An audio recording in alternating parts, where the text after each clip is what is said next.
this was really good for us. I mean, the training camp time segment is one where you're going against each other every day behind closed doors, and you're doing a lot of skeleton work or 5-on-0 work, and a lot of drills that are contact, and to be able to play in front of fans and have the lights on and with referees, much needed after grinding the whole summer and then into this segment for us.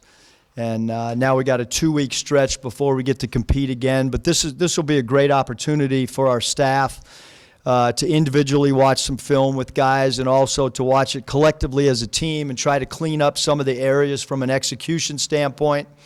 I thought from a execution offensively, we probably a little bit ahead of where I thought we might be. As far as spacing and defensively, we got to get a lot better in a lot of areas. But overall, pleased with the performance and the guys picking up the offensive terminology and such in such a short period of time.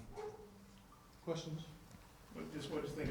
What did you think of the atmosphere and having Eddie Sutton and Nolan Richardson there, just all that stuff? Yeah, I thought that when we first tossed the idea around, I don't think we could ever envision that both Coach Richardson and Coach Sutton would be here together. To be able to do the photo op afterwards with our guys, and then Monday we're going to kind of really dive into the history of both coaches and what they did for this program, and I mean, it's really cool. It's really neat. I'm new to the area, obviously, but understand the significance of what both men did for this state and what they did for the university and the basketball program. So to be able to have them come in a setting like tonight I thought it was really cool. I guess which player stood out to you?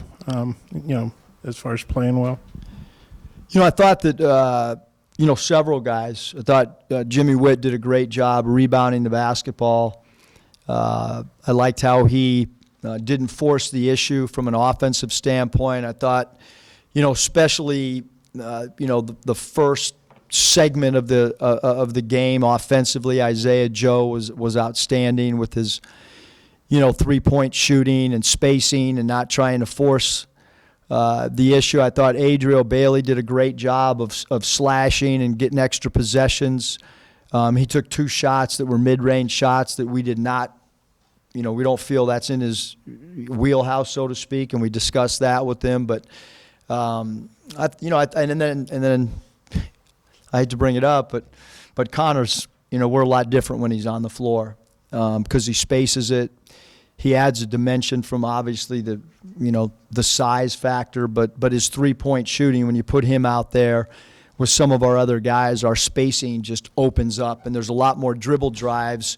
It's not often, that you would say that your dribble drive lanes open up when a 7-2 or 7-3 guy is on the floor. But when Connor's on the floor, our passing becomes a lot better, our rebounding becomes a lot better, our offensive flow becomes a lot better. Coach, is there any, timeline when you think you might hear something on Connor? And also, when you split these teams up, did you know the red had a little bit of the initial red had a little bit of an advantage, or did you try to go even? Or yeah, we tried to go even from a positional standpoint, more so than trying to make the score even. Positionally, because of the number of guys we have and down a scholarship player, we knew that it was going to be a little bit tilted one way or the other. I thought the first half, the team that was significantly better was because they were significantly better rebounding. And, you're going to hear that theme after every game and before every game is, how we rebound is going to dictate what the end results are for us. And at halftime, if you look at those halftime stats and you see the team that was clearly executing better, they were also rebounding the ball and getting extra possessions as well. And the team that got down by a significant margin did not rebound the basketball at all. I could have gone out there myself and rebounded as well as that group. Yeah, I mean, with Connor's timeline is, you know, you never know. I mean, we have no way of knowing, you know, when we'll hear one way or the other. Yeah, as far as the poor rebounding, I guess by the white team in the first half, what'd you say to them at halftime? Because they seemed like they did a better job in the second half. Yeah, just try to point out, you know, that rebounding is, you know, a lot of things. It's blocking out, it's pursuing rebounds outside of your area, it's trying to range rebound. It's if you can't grab the ball with two hands, can you keep it alive by tipping it?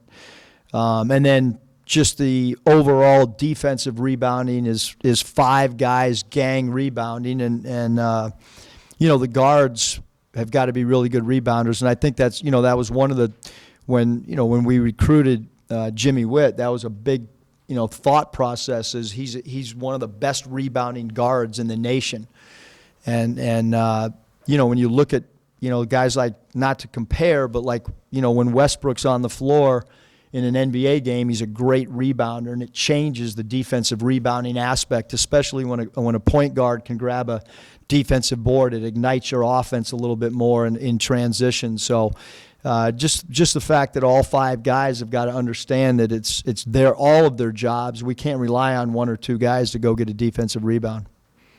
Coach, can you talk a little bit about how happy are you from the performance of Connor and JD? Who's that? Connor Vanover and JD. Yeah, JD is you know, behind closed doors. JD Note has been a guy that's, you know, at times has dominated practices, and then there's times where he turns the ball over a little bit and gets a little bit sloppy. But the year of development that he'll have, his developmental year, we'll call it, instead of a sit-out year, is vital to us, because, you know, he is a player that is really, really good one-on-one player. He can create his own shot. He has consistently shot the three ball pretty well. Now it's just a matter of getting, you know, JD to understand good shot, bad shot, and the value of taking care of the basketball. But from a skill level standpoint, he can be a really, really good player for us as we look into the future. And then Connor's, you know, as I just stated, Connor's he's a unique player. There's not many guys at his size who can shoot the ball, and he's a great passer, and he's a willing passer. He's a really good teammate.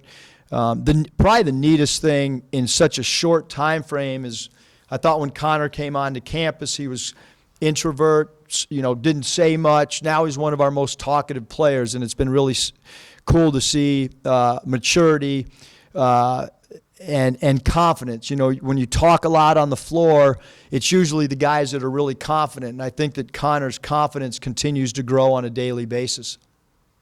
I guess they hadn't named the crowd. I thought maybe it was close to 8,000 or so. What did you think of the crowd? I thought it was phenomenal. You know, I really did. Obviously, when you do something like this, you have no idea.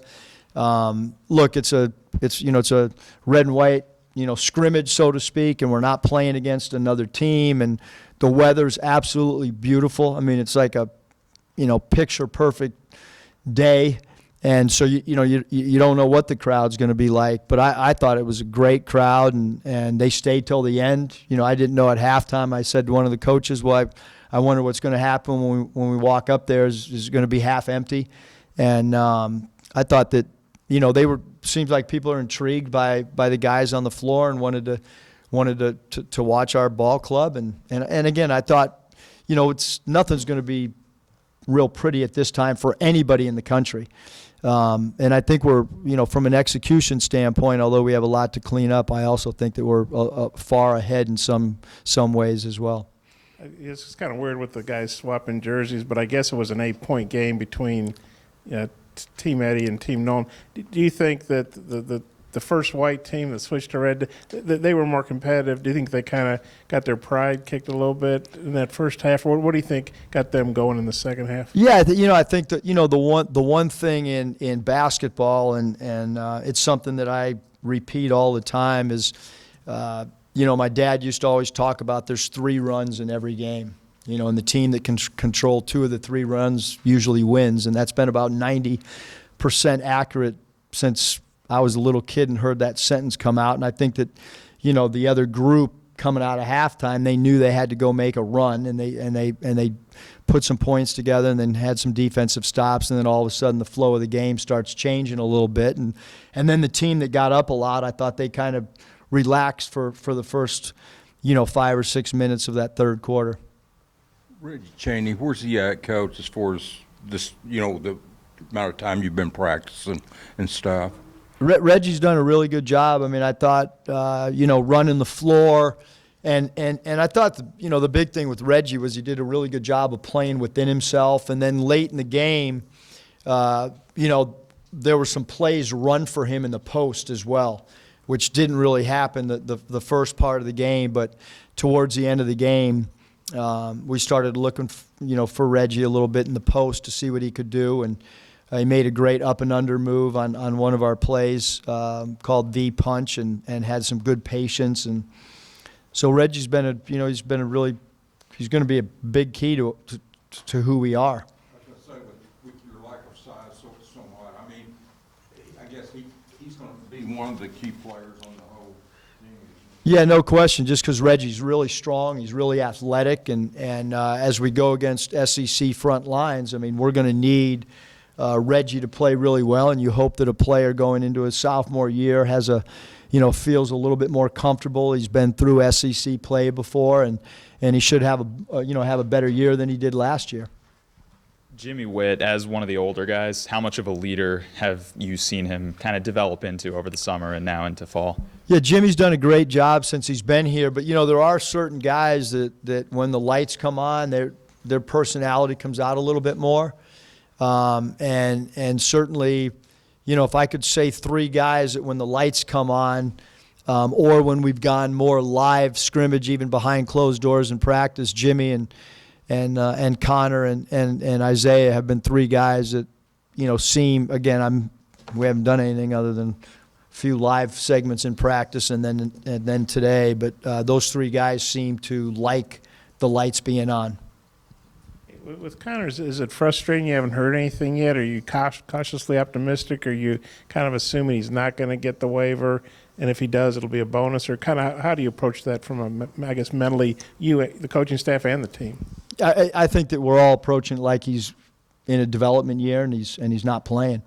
That's kind of how I've put the teams together in practice, and then if he's able to get the waiver, then that's great. Look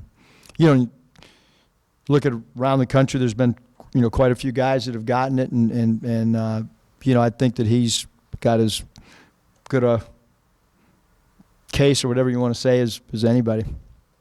Final questions, Coach? Anyone? All right. Quiet. Thanks. Bring players in.